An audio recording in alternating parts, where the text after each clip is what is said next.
राष्ट्रवादी काँग्रेस पक्षाच्या राष्ट्रीय अध्यक्षपदाबाबत सध्या कोणताही अंतिम निर्णय झालेला नाही. नवीन अध्यक्षाची निवड होईपर्यंत प्रफुल्ल पटेल हे कार्याध्यक्ष म्हणून पक्षाची जबाबदारी सांभाळणार असल्याची माहिती बुलढाणा जिल्ह्यातील अजित पवार गटाचे आमदार मनोज कायंदे यांनी दिली. सध्या सुरू असलेल्या चर्चांवर स्पष्टीकरण देताना मनोज कायंदे म्हणाले की प्रफुल्ल पटेल यांची राष्ट्रीय अध्यक्ष म्हणून अधिकृत नियुक्ती झाली नसून नवीन अध्यक्ष ठरेपर्यंत ते कार्याध्यक्षपदाच्या नात्यानेच पक्षाचे कामकाज पाहणार आहेत.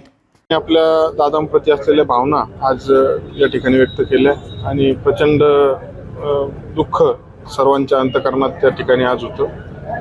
आणि याच निमित्तानं काही लोकांनी आमचे काजी साहेब असतील, शिंदे साहेब असतील, या सर्व मंडळीने असं या ठिकाणी सुचवलं की जिल्ह्याला कुठंतरी एक मुख्य एखादा प्रकल्प जो आहे, म्हणजे उदाहरणार्थ मेडिकल कॉलेज किंवा असे कोणता तरी उपक्रम, तर अशा एका उपक्रमाला आदरणीय माजी उपमुख्यमंत्री अजितदादा पवार यांचं नाव त्या ठिकाणी दिलं गेलं पाहिजे असा एक निर्णय या ठिकाणी, इच्छा त्या ठिकाणी व्यक्त झाली आणि त्या पद्धतीनं आम्ही सर्वजण समोरच्या काळामध्ये पालकमंत्री असतील, जिल्ह्यातील सर्व मंत्री असतील, सर्व मंडळी त्या ठिकाणी प्रयत्न करून निश्चित त्या पद्धतीनं नाव देण्याचं काम त्या ठिकाणी भविष्यकाळात होईल.